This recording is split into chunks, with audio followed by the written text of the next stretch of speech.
logged on. Yeah, Okay, fantastic.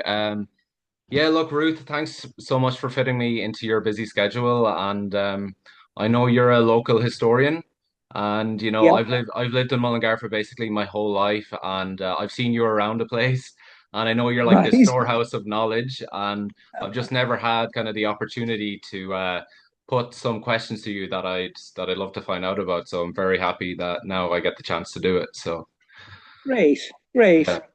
So I guess we could probably just start at the beginning. Like how did Mullingar come to be here? Who were like the first settlers? Why did they choose this exact location?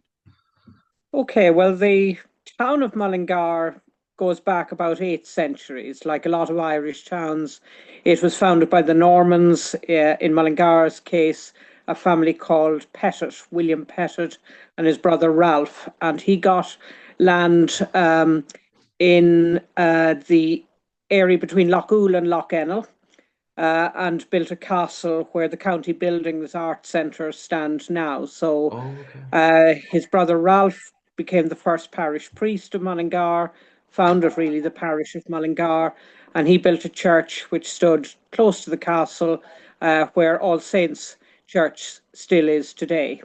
So that was really where the town began because you then had settlers moving in and they settled in the area just close to the castle and the church.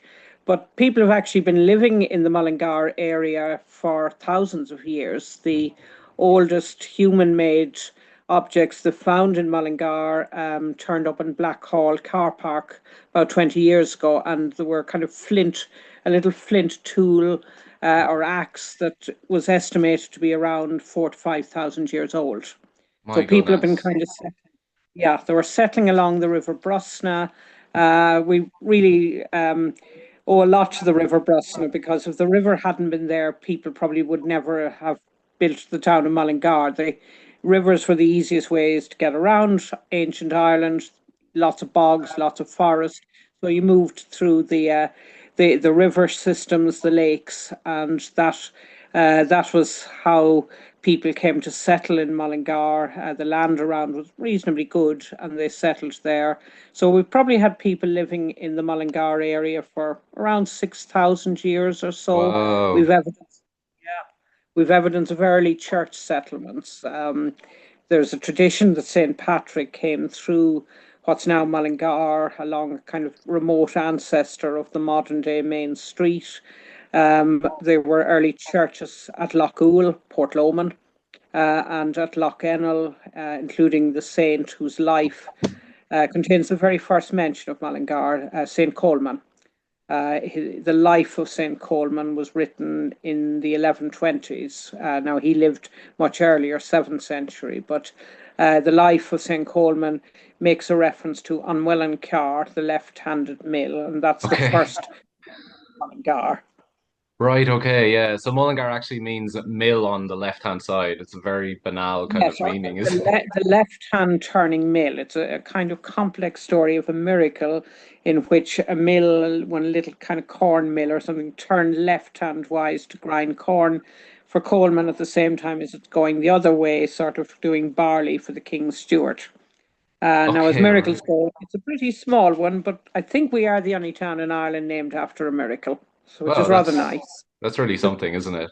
Yeah, and just Absolutely. that we're on the topic of place names, I've always been Mm, curious. Like, I mean, getting the train to Dublin and you hear all the locations in English and in Irish. And for yes, Enfield, like Enfield in Irish is on Boher Bui, which is like the yellow road, I guess. That's that's it. just, Yeah.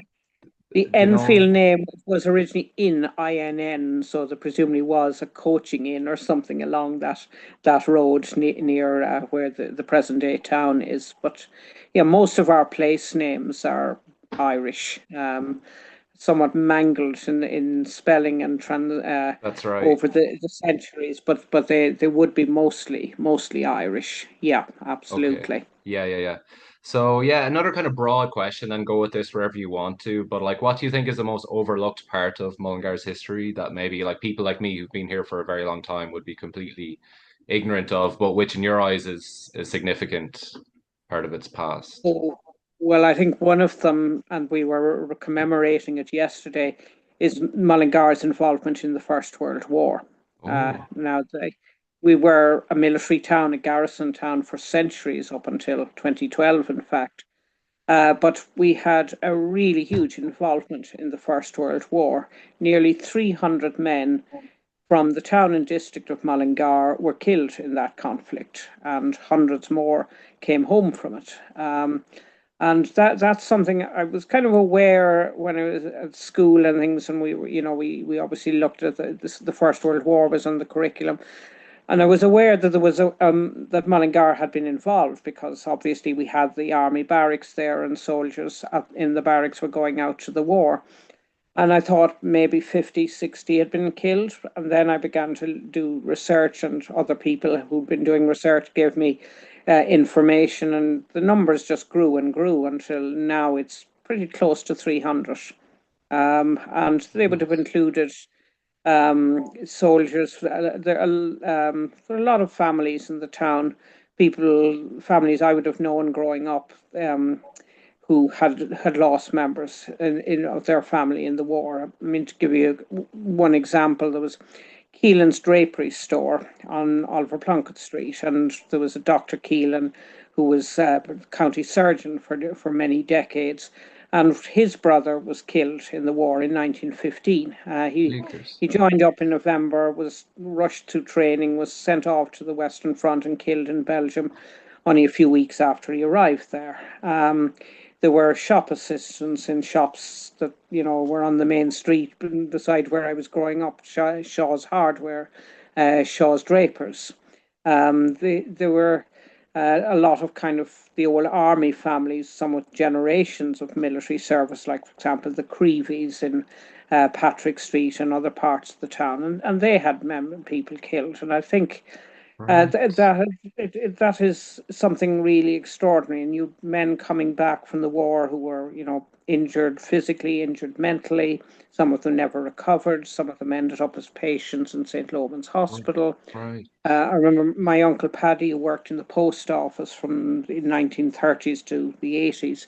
He told me once about remembering men coming in to collect their basically war pensions who were kind of, some of them obviously had lost limbs, others were Jeepers. choking because they had been gassed, and that's a huge bit of the town's history. That's We wild, don't have yeah. a here, and we should have. I mean, in the 1920s, there was a branch. It was, first of all, it was Comrades of the Great War Association, and then it became the Mullingar branch of the British Legion.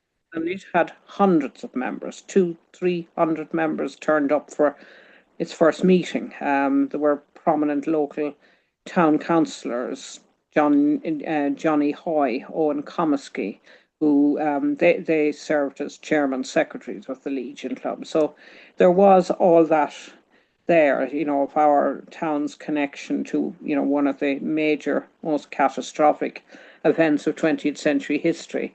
And yet, Right. recently didn't really know how much of an impact it had had on ordinary families all over Mullingar and Sure. outlying area.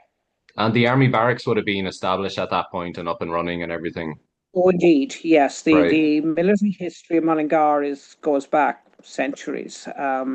There were small military barracks in the town in the 18th century. One of them where Super Value is now, which is why the street, I know it's officially McCurtain Street, but a lot of people still know it as Barrack Street, and that's why Barracks. it was Barrack Street.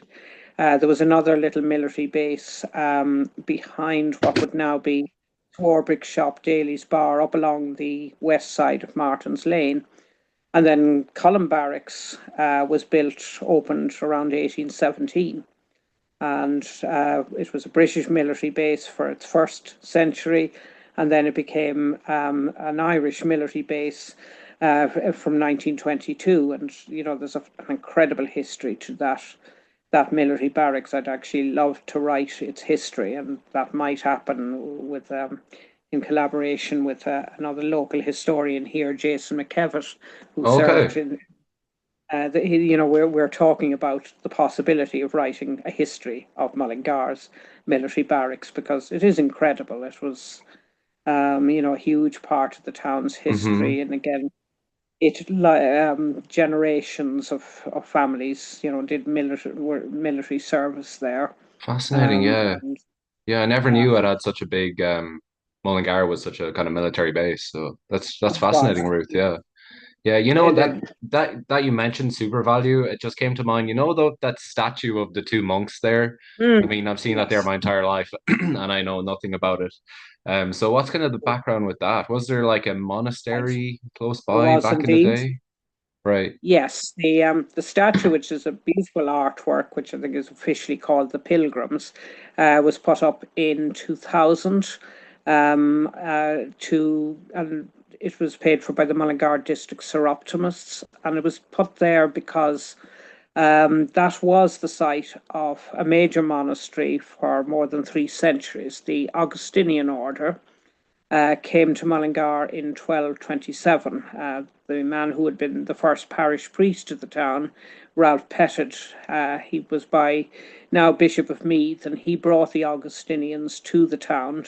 And their monastery, which was known kind of as was Domus Dei, the House of God, uh, stretched from what would now be Cusack Park all through the car park and the buildings of SuperValu and southwards pretty much as far as the tennis club, and that the south side of Austin Friar Street. It was a pretty big establishment, and it was there for 300 years until the Jeez. dissolution of the monasteries, at which and the Pettits seem to have had a very close connection to it because the first prior of the monastery was a Pettit, the last prior was a Pettit, and there were 3 or 4 other Pettits over the centuries. And then Sorry, when you say it moved, petids, what does that actually mean? oh, sorry, Pettit means it's the family name. Yeah, it was Oh, I see. the family were the Pettits, which is why we have a part of Mullingar called Pettit Wood, and Pettis was, that's Pettit right. Wood. Yeah. So the Pettit family were very closely linked with that monastery down the centuries, and we know there was a bishop buried there at some point he was on coming or going from a pilgrimage and he died and he was buried there with great magnificence, we're told. Right. Uh, and when they were building Super Value about 30 years ago now, they actually uncovered 35 sets of human remains. And that was great excitement, particularly because some of them were wearing a shell around their neck, which was the scallop shell that you get if you go on pilgrimage to Santiago de Compostela in Spain. Right. Okay, I didn't know And there was a they, link there, right? oh yeah, so we're talking about the fact that a lot of people still go on pilgrimage to Hmm. Santiago. It's That's a very right. popular place. But 600, 700 years ago, there were men setting out from this town, a very long, dangerous journey it would have been in those times. And Jeez. some of them obviously made it back again because Right. they were buried with these shells that they would have worn probably for the rest of their lives. It was a big deal Yeah, going yeah, on yeah. Santiago. And so they found these skeletons, which were removed to the National Museum. Most of them are still there. 4 sets of remains, possibly the ones who were found with the shell, were returned to the town in the early 2000s, and they're actually now buried in the cathedral grounds near the main gate, where there's a monument with depicting the Santiago shell, and that's why it's there because some of the monks are buried there. And the statue commemorates really the Augustinians. It's a lovely piece of work because what you've 2 men. There's the veteran who's been on pilgrimage and he's wearing the shell and he's reading a prayer for the safe return of the young man sitting beside him who is about to embark on pilgrimage. And he's got his pilgrim's staff in his hand. He has a bag called a script, which would have contained possibly money or some food or herbs or something for his journey. And So the Augustinians were a very important part of the town for 3 centuries. Now, after the dissolution of the monastery, the remaining monks, there were only about 3 or 4 apparently, they were pensioned off and the buildings were pulled down. But their graveyard was pretty much underneath what's now Super Value and part of Barrack Street. Um, It was one of two big monasteries the town had between the 13th, 16th centuries. The other one was the Dominican order, and they were up the other end of the town around what's now Blackhall. And Blackhall gets its name from the Dominicans because they were known as the Black Friars from the colour of their religious habit. Mm. And their monastery, the main building, probably stood where Mojo's nightclub is now.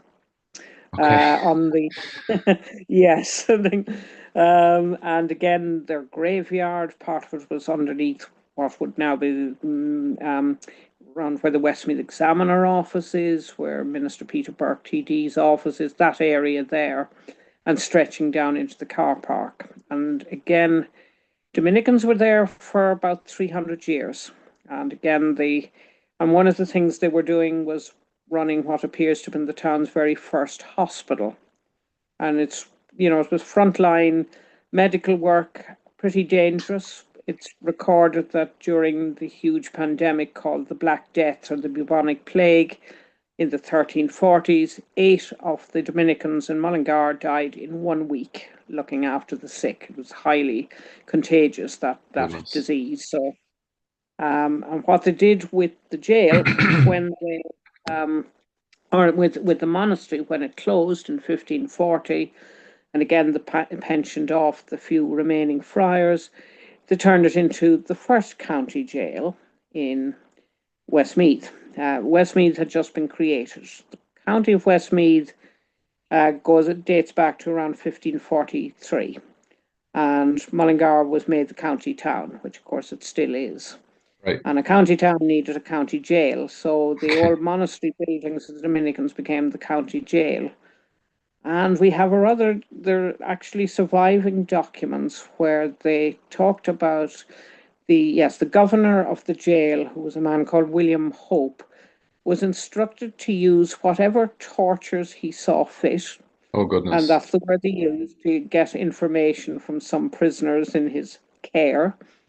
Right. And yeah, so it was among the people they were imprisoning in the jail were those they called rhymers and harpers. So poets, musicians, the English authorities saw them as kind of subversive and dangerous. My And I goodness. kind of thought about that when we had the Fleadh Cheoil on in the town a couple of years ago, and a lot of the gig rig and everything was, and the official opening of the Fleadh was down in Blackhall car park, and I was thinking about all those poor rhymers and harpers imprisoned Yeah. in the jail, If only they could see the town just now, right and beside where the yeah, musicians were all playing. Absolutely, it's quite ironic, isn't it?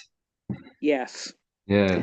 Uh, So now that you mention that, actually, I'm wondering if you've any information on. My friend said to me before many years ago that they used to do kind of like public executions around by like the courthouse, and oh yeah, yes. like it, like how far back are we talking? Like a few hundred years? And I don't know if you've any like Absolutely. anecdotes of like what would people have Mhm. done to be warranted such like a Yes. capital punishment? Oh yeah, capital punishment goes back probably public executions were probably going on hundreds of years ago. I'd imagine the earliest ones would have been around where the castle of the town was at the county buildings. And then in the 18th century, when the legal code, it was actually referred to as the Bloody Code because, and it didn't just apply to Ireland, this applied in Britain as well.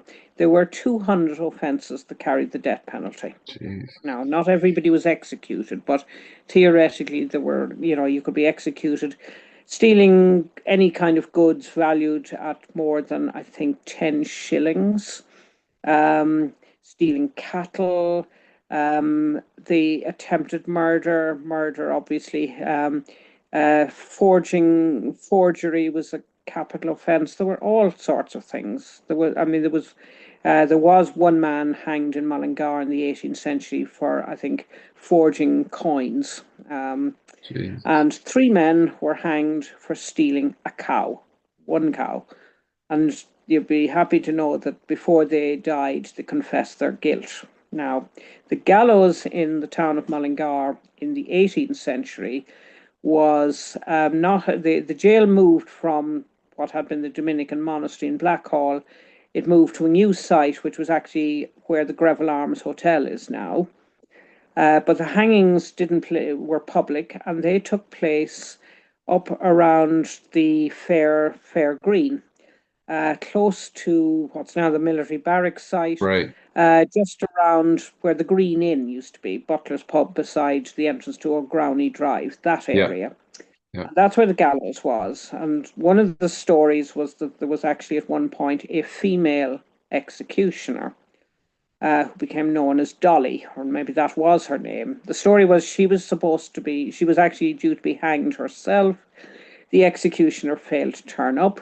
She told the authorities that if they spared her life, she'd hang the other prisoners, and they allowed her to do so. And then she Oh, married a hangman, and she was apparently an executioner. And they used to refer to it, the then executions in Mullingar became known as turning Dolly's corner. my And goodness. then and then they That's moved, yeah, and then the county jail moved again to where the county buildings are now. They pulled down the castle in the 18th century. Castles were pretty much redundant once you could blow them apart with cannon. So they pulled down the old castle and they built the county jail there. And the county jail was on that site from the 1780s up until, or it closed around 1900. And up until the 1860s, you still had public executions. right. And they took place, they were just within the jail, but the gallows was at an upper floor window of a building, and it could be clearly seen from the street outside. So the poor victim would be walked out onto this kind of balcony, which was actually the scaffold, onto a trap door, the rope put around his neck, and lever pulled, and that was the end of him. And executions tended to coincide with market days. The weekly market going on up at the market square. And people would come into town, do their business, and then go down what's now Mount Street and watch the hangings like you'd go to a football match now, which is on one Like occasion a there were 10 circus. men. Oh, absolutely. Yeah, and you could pay premium rates for a window view from Are the you top upper serious? floors of buildings on Mount Street. Oh, yeah, My goodness. absolutely. It's quite morbid And what people used to do for it is. entertainment, right? It is, yeah. I Really? mean, my great great three times great, I think, grandfather as a boy in Cavan in the 1840s was brought to an execution. Now he didn't apparently, it wasn't that he was too small to actually see anything, but he remembered all his life the crowd suddenly going silent, and then he heard this bang in the distance, and then everybody sort of, there was this sigh from everybody, and then people started cheering, and that was the actual hanging. Right. But people, yeah, people would go along, and on one occasion in Mullingar, they hanged 10 men in 1 week. Now, there was one absolutely notorious execution, which was a man called James Brian Seary, who lived out near Dysart, Castletown-Gagan area, and he was charged and convicted of shooting his former landlord, a man called Sir Francis Hopkins, who lived beside Loch Ennell at it's now in ruins, Tudenham House. But Hopkins wasn't killed; he survived. But attempted murder was a capital offence, and Seary was convicted, and he was sentenced to death. And there was an awful lot of unease about the safety of the conviction. And one of the people who campaigned or asked that Seary be reprieved was Charles Dickens, and another was Daniel O'Connell. But Seary was executed, and at his execution in February 1846, the priests in the town asked people not to attend the execution, stay away, and they did. So the only witnesses to that hanging would have been the soldiers and police who were kind of guarding the scene. And afterwards, Seary's body was returned to his family, and kind of there was a huge funeral procession through Mullingar out and then out to his home place. Thousands attended it. It was a very dramatic moment in the town's history. But that was one execution. Now they stopped public hangings in 1868, And after that, executions took place within the jail walls, and the last execution in Mullingar jail was in 1885. There was a man from, I think, Longford, who was hanged for the murder of one of his family members. Now, there were two executions carried out in the military barracks during the Civil War in 1923. There were two members of the Republican side, the Republican forces, who they'd robbed a bank up in Oldcastle in Meath, and they were arrested, and they were executed under the emergency legislation that was then in force. They were shot in a yard beside where the gymnasium at the Ash Road end of the barracks, and they were buried beside the garrison church. And a year later, after the war had ended, their bodies were returned to their families. But executions were quite common in Mullingar down the centuries until the late Victorian age, by which time capital punishment was reserved solely for the crimes of murder and high treason. Okay, right. And I'd imagine that would have been the same kind of protocol everywhere in other towns, we'll say like Navan or Kells Oh or yes, yeah, Longford. and anywhere there was a county jail, you would have had executions. Okay, and what Um, was the whole point of doing it in the like public domain and not behind closed doors? Was it like I perceived as a think form of entertainment? People would pay to be I there? think the idea was probably deterrence. Yeah, that if you Oh, saw, gotcha. That makes sense that actually. that was the idea. Now there's some evidence that that really didn't work out, because there was one case in the 18th century where a woman called Eleanor Doyle was charged and convicted of stealing a gold watch, a very valuable gold watch, and from a man in the courthouse. Right. And Unfortunate. this was really, yeah, she was attending a trial where somebody was being sentenced to death for theft. And while this was all going on, she was herself stealing Thank gold goodness. watch. No, so What a that time to kind of do it. suggests the deterrent wasn't really working. I don't know what happened to her, whether she actually was executed. A lot of people were sentenced to death, in fact, were not executed. And in some cases, juries would actually deliberately undervalue the goods that have been stolen so that it wouldn't attract the death penalty. But there were other, pretty savage punishments as well, including flogging. There's one poor guy who was sentenced. He was to be flogged from the bridge to the fair green. Now, the bridge, I think, was the bridge that is down just below the uh, the art centre there. It's just as you're heading down All the right, jail yeah, yeah. hill. Yeah, There, I think that was the bridge. to But he was to, Fairgreen. or it could have been the one outside beside the town park and trainer's shop there, which is I think, but whichever bridge it was, this man was to be flogged all the way up as far as the fair green, and then flogged all the way back down again, with soldiers carrying out the flogging. And So when you say flogging, it's not a they would whip, have had is it? Like a yeah, it would have been a whip. Yeah, I oh think. right, okay. And it would have been, it was an absolutely savage It's punishment. quite gruesome, isn't it? Yeah. It Humans are is. barbaric at many I'm afraid we occasions. are really. Yes, Yeah, yeah. absolutely. Yeah. Jesus, yeah. You know, Ruth, I'm kind of a fan of the strange and mysterious, and I was wondering if there is any myths or legends around Mullingar or the greater area of any like hauntings or sightings of anything maybe supernatural or Oh, they're unaccounted not for. Is there any sure. accounts? Well, the Mullingar is a fairly haunted town. I was actually doing a few ghost tours for Halloween recently, Really? Wow. of every Interesting. Halloween, and including one which again relates to the execution of Brian Seary. And I mentioned about, you could get premium rates to get a good view from an upstairs window in one of the buildings along Mount Street. And there is a house on Mount Street, which is said to be haunted because of the top floor. There's a window that's kind of blocked off now, and people have said they've seen a face at the window. And the story is that during the execution of Siri, there was this one person. Some accounts say it was a man, some a woman, but this person anyway was looking out the window to get the best view of the hanging, and the windowsill came down and hit him back of the neck, killed him straight away. And that face is still being at the window there.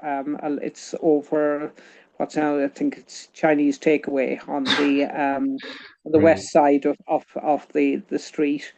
There's out a few miles just outside the town in the Gainestown area near Dunboden House. Yep. There was that area was said to have been haunted by the ghost of this guy called Bobby Bawn. Bobby Real name was Bond. Robert Rochford. Now he was a son of the notorious wicked Earl of Belvedere who locked his wife up for 30 years because he thought she was unfaithful to him. But Bobby Bawn was murdered, apparently, at his house, Dunboden House, around 1797, shortly after he'd supervised an execution of a man for robbery. And the man who was being hanged was said to have looked at him as he walked up onto the gallows and said, "Today it's me and tomorrow it will be you." And a few weeks later, Bobby Bawn was shot dead at his house late one night, and nobody was ever convicted of the murder. But it was said that Bobby Bawn's ghost kind of haunted this roadway along beside the wall of Dunboden for years and years until a priest called Father Timothy Shanley, whose grave in the area is a place of pilgrimage now, he's said to have encountered the ghost and laid it to rest. He basically sprinkled it with holy water and that, and the ghost took off like a rocket and ended up in Lough at a place called Rin Point, and said the water of Rin Point is unsettled to this day. And of course, Mullingar also is one of the few towns that can claim to have been actually invaded by an entire army of ghosts. And this Goodness. happened back in 1686 around Halloween, where apparently one evening the kind of officials of the town, the constable of the castle, the head of an army troop based in the town, suddenly there were people knocking on their door, shouting that the town was being invaded. People said there were hundreds of men crossing what was called the Friars Mill, which is the right down at the far end of Friars Mill Road, past Cusick Park, where you now have the tunnel under the canal embankment. Well, there was no canal then, it was just the River Brusna, and it was a fording point for people coming into the town from the kind of northeast that would come across the fording point. And so people were screaming that the town was under attack. One man said there were 100 men riding along, and others said there were 300, and some of them were carrying kind of guns. And the authorities, the constable and things, went out to have a look, and one of the army officers said, "Finding no trace of these apparitions, I went home to bed." But there was an inquiry held to try and figure out what was happening, because people seemed to have been genuinely convinced they had seen all these hundreds of soldiers Jesus. coming into the town, and yet, they obviously didn't make it into the town centre. No one could find them, and they concluded it was a kind of mass hysteria.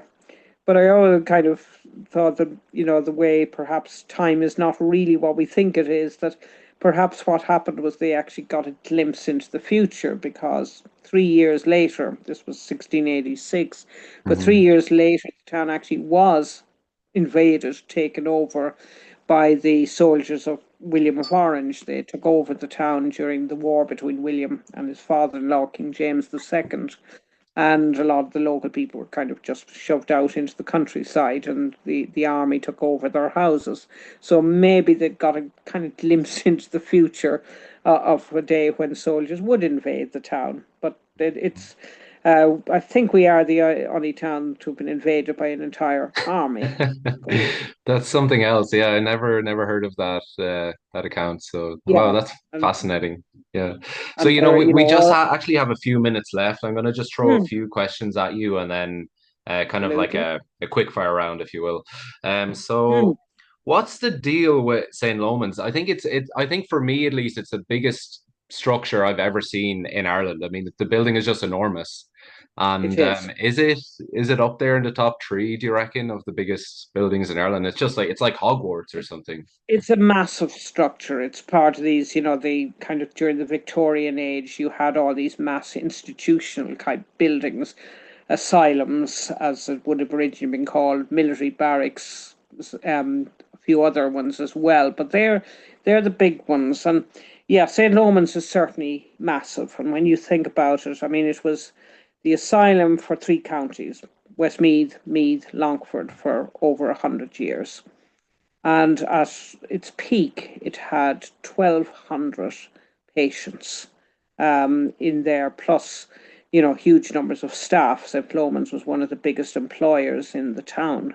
Right. And as well as massive, it was almost like a town within a town. It had its own shops, its own carpentry workshop, it had its own farm. A lot of big estates like Lake Point now are built on the lands that belong to the St. Lomans farm.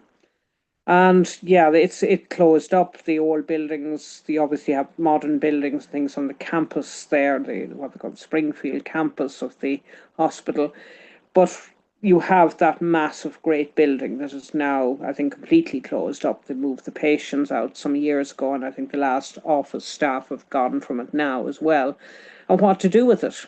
It's there's been talk about it becoming a college campus. Hmm. That would be quite a good. I think they'd have to do a lot of work on the interior. The front part is fine, but the further in you go, it gets you. It's very dull and low ceilings, and Right. apparently there's a problem with asbestos as well. But it would make a wonderful. I think it would make a wonderful college building. I think it is massive. It is It's huge. It's one. It's prime real certainly. estate. Yeah.